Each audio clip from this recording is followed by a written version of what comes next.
time for school, and it's no surprise that many of us are determined to study smarter instead of longer. But which study tips and tricks actually work scientifically and can help you get those perfect grades? First up, research shows that study sessions are most effective in small, short chunks. Instead of cramming in a 10-hour study session, it's much more effective to spread it out into 20, 30-minute sessions over a few weeks.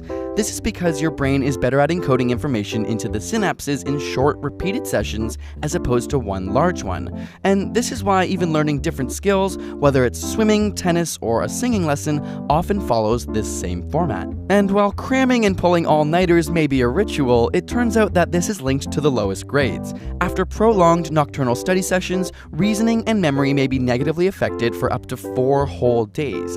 Instead, setting up specific times in a day or during the week just to study primes your brain by creating a routine, and over time, studying actually becomes easier as your brain is trained to learn in those moments. And while many of us spend hours passively rereading our notes or highlighting a textbook, studies have shown this to be ineffective. It doesn't improve your understanding of topics, nor does it link key concepts together.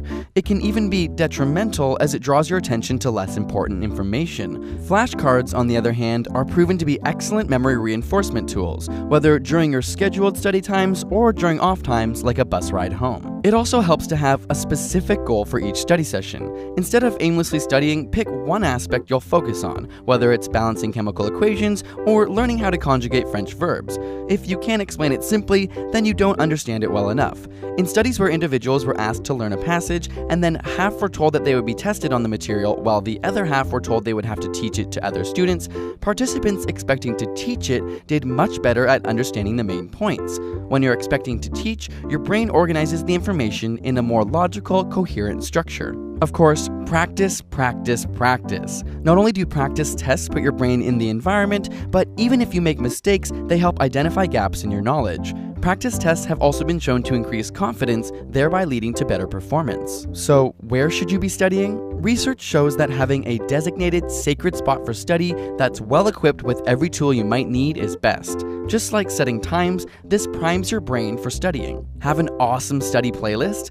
Not so fast. While some studies have shown that certain types of classical music can help improve concentration, a recent study has shown that learning with rhythmic background noise can be detrimental to focus, and those not using music fared much better. And if you haven't already, put away your phone. This is a no-brainer, but your texts and social media notifications severely decrease concentration. Of course, exams can be extremely stressful, so if you want some tips on how to deal with exam anxiety, check out our ASAP Thought video, which breaks down some tips for that. Link in the description. And a big thank you to TD Bank for sponsoring this video. If you're heading to campus this fall, click on the link below or visit td.com/student to see how TD can help you start school with a plan.